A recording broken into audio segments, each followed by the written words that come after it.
we still require wholly a materia we know nothing about, except that it's supposed to protect the planet. We still need wholly to do something against a meteor, and we have no control over that. We have this... The first sentence really wrapped it up. This is all we could do. We killed the final boss, yes, but we still can't save the world with our own hands. We can just watch and hope. And that's a very different take from, for example, Final Fantasy VIII, where killing Artemisia quite literally solves everything. At least it's presented in the game by that.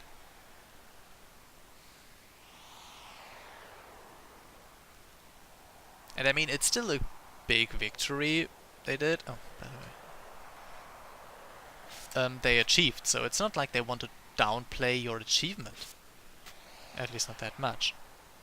But I think it's important to... I don't like it if they have... It would be a really big plot hole if the meteor just vanished as soon as Sephiroth did, wouldn't it? Because meteor was explained. It finds drifting rocks and pulls them towards the planet. It's not generating the rocks. It's really just a big asteroid magnet. And just because the magnet's gone, the rock's still flying into our direction. So, yeah, this is... For once they did not fall into an easy trap of a plot hole here, but went with a very consequential solution. Meanwhile, Cloud's having a fit. Because... That's not a sound bug, by the way. The music is supposed to kind of glitch out there. At least as far as I remember. Out-of-body experience, anyone?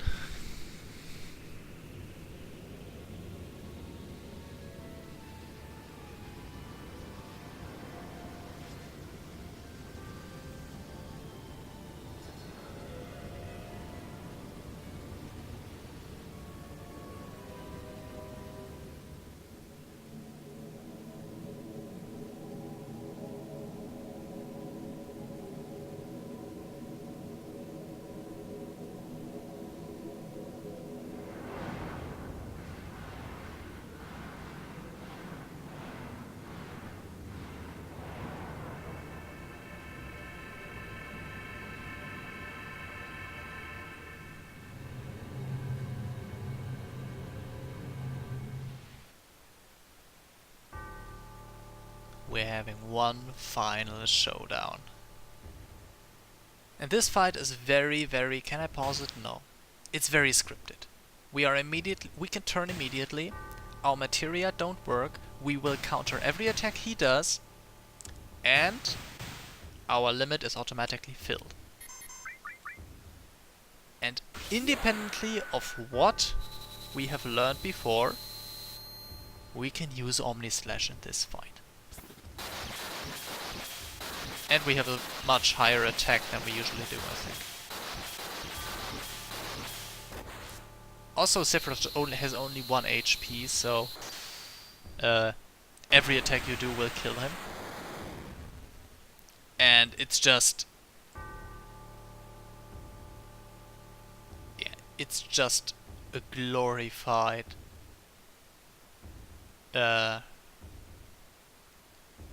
I don't know what it's called in English, shit.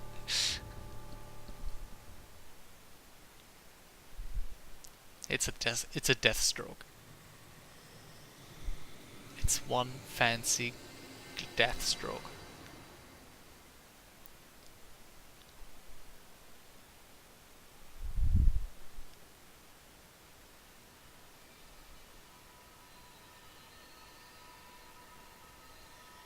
Somewhere deep down in the planet.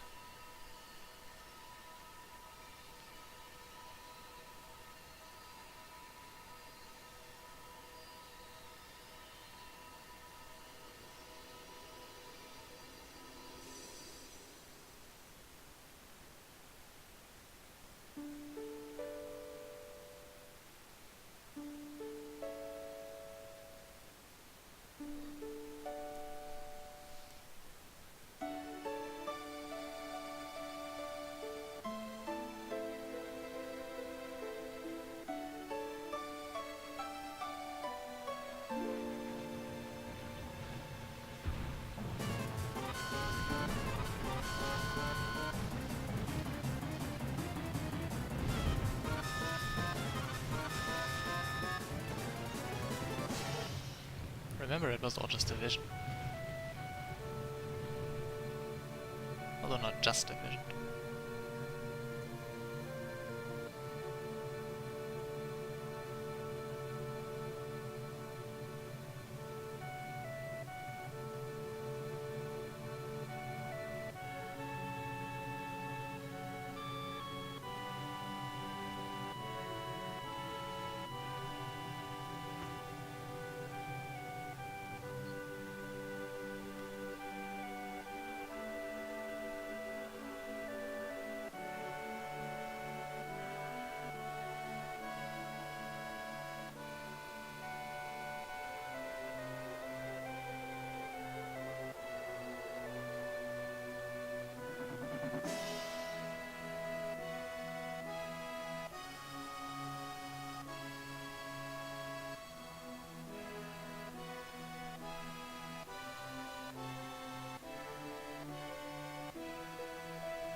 And that, my friends, was Final Fantasy VII.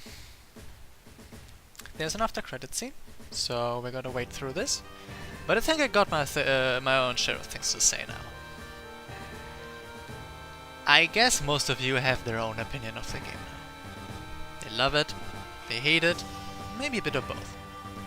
Personally, at the start of the project I said this was a very controversial game, and I think I've made clear a few points of why, and you will probably understand now.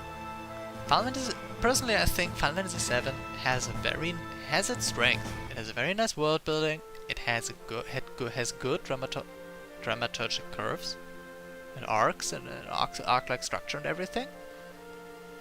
Its drama is well presented, you could say. But I also think it has many things where it lacks. Let's face it, the fighting overall is not very hard compared to some other games of the series. And it leaves out lots of its potential. The potential of its world building is not fully explored by the game. Evidence of that are the many spin-offs and prequels, sequels, sidequels, whatever, that are made for Final Fantasy VII. Starting with Zack and Aerith, who were barely mentioned as a couple in Final Fantasy VII, over to Vincent, who got his own game. Well, okay, the sequel movie doesn't really count because it doesn't really add much to the game's story. But there are so many things that are mentioned but not really explained and could have easily been missed. Like, for example, apparently Wutai was at war with some, I think, Yunon? Like, during Yuffie's storyline we hear one or two people mention it, and that's it. And it's a backdrop for Aerith's adoptive mother losing her husband. But that's it. Like, what? Why even put that in there? Why not just have Aerith's adoptive mother be a normal widow and just scratch the whole war thing? I don't know. So there are some questionable design choices here, especially when it comes to what do we include in the game and what do we not include in the game. And I think a big weakness that comes along with that is the character development. We experience the game mostly through Cloud's eyes, so we have a fairly clear view of what's up in Cloud's head most of the time, but even there are exceptions. Of course, first the start of the game, but also sometimes throughout. We don't exactly know what Cloud is really thinking. And the other characters are almost enigmatic, despite that they shouldn't be. Tifa, for example. Tifa is having an equally hard time as Cloud. Her old childhood friend, maybe childhood love, returned to her, being a person she doesn't really recognize. And then she, 2/3 throughout the game, we're explained that she was the one who got him the avalanche shop in the first place, and why she did it, and her suspicions about him. They're all over at that point. We never saw before how suspicious she is of Cloud's strange behaviors. She's muttering about something at some points in the game, like the Gold Saucer date scene, if she's the one to approach you. But there's so much about her character that's just not expanded upon. Or the whole thing when Cloud starts to fall in love with Aerith, and she just stands next to it and says nothing. And it's never mentioned that she's losing her own heart there, dramatically speaking. Even in the ending, in the CGI scenes, when Cloud hangs off the cliff and he says, "I found an answer for the planet. In the Promised Land, I can find her." Of course he means Aerith.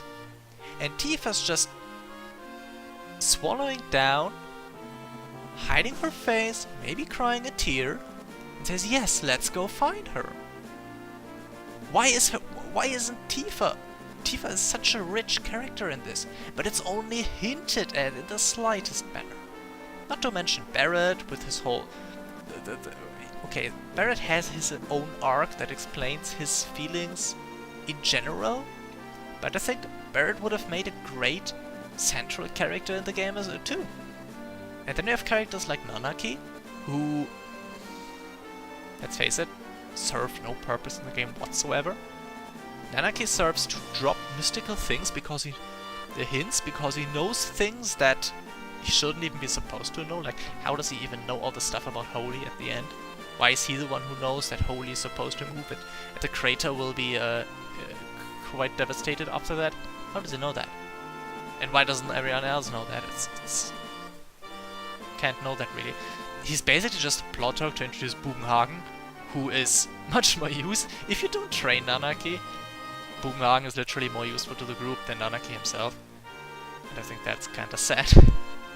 I mean, of course, technically that also goes for Vincent, Yuffie... Yeah, for Vincent and Yuffie too. But they are optional characters, so that's kinda understandable. And Vincent at least has ties to the Sephiroth project. So him as an optional character, I personally don't like his style. But he got his place there. Yuffie and Nanaki, however, they are really just... I don't know, we want more characters. Come up with something. It doesn't need to be connected to the plot or the game or anything. And so they just made Yuffie and Nanaki. And I think that's not nice. It's not nice to have things like that. And I think I managed to bridge the credits quite well. Yep, I did. Great. This is the after credit scene.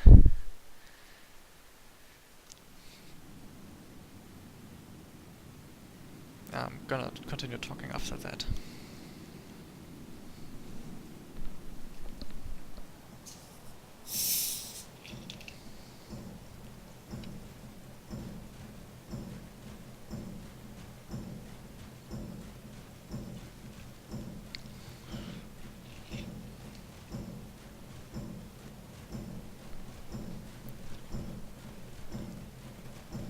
I also don't know where he got those children. I mean, supposedly he's the last of his kind. Questions not meant to be asked, I guess.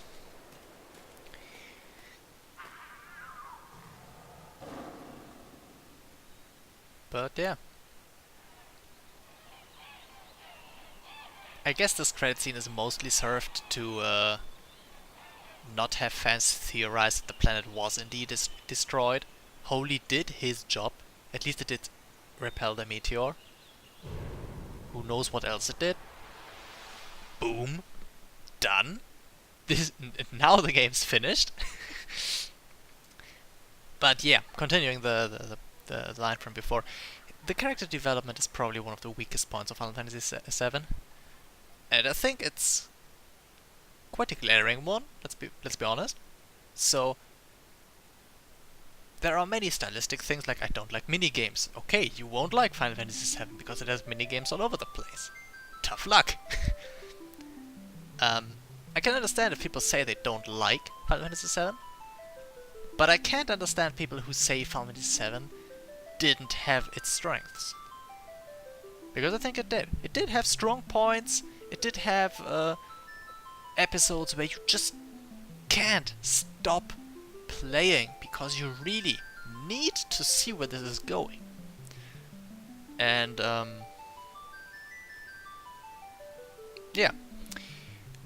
So now you've had the chance to make an own opinion about the game, an own informed opinion. I hope I could help you with that, giving you a bit of insight from my perspective and turn your gaze to certain things that I think are important and not very easy to see. You're welcome to leave comments about how I did help or hurt your experience throughout the series. Give me feedback that I can use in future projects, because let's face it, that's the best way for me to improve, by taking your feedback. Of course I can improve by Let's Players I'm watching and they do something and I think, huh, that's actually pretty smart. But the best people to give me feedback are you, my viewers. And if you've, given that you formulated in a respectful way, you are welcome to criticize. You shouldn't have done that, you could have done that better. You may criticize me, I don't expect only praise. But, yeah. If you criticize me now, maybe next time I can deliver a more enjoyable experience to you. If you already did like the series, tell me what you liked most. I don't know, certain parts, certain things I did or did not spoil. I hope I didn't spoil anything, but sometimes I do foreshadowing. Maybe you like that especially, maybe you think that's the only thing you don't really like about it.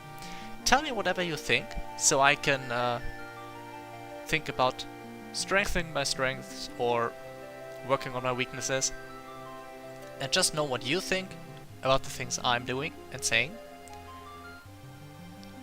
And if you really like it all that much and want to help me, subscribe for more for future projects, like the videos, tell your friends about it, watch it with them.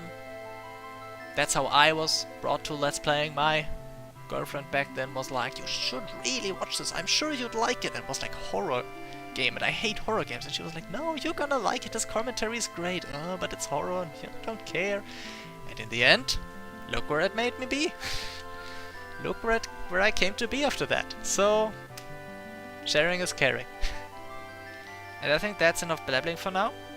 This was Let's Play Final Fantasy VII. The second time. Next project will probably be Final Fantasy IX. But not guaranteed, but probably. If it's not the next, probably the one after that. I'm gonna do an English Final Fantasy IX soonish. I have more time to record now that my university work is done, so expect more videos. But also don't expect uploads like in this project. This project is uploaded at 2 hours a day. That's just because I have almost the whole project in my hard drive right now. So the recordings and uploads are very delayed, and I can just push out all the finished parts. In a project that's recorded more or less live, I can't do that. So don't expect an upload quota like this in all future projects. I do still have a life, and I need to make money for my living. Okay. I think that's all I can really say. So I hope you enjoyed it. I hope you'll tune in next time for whatever it might be. Till then, have a great time, make the world a better place, be a nice person. See you then.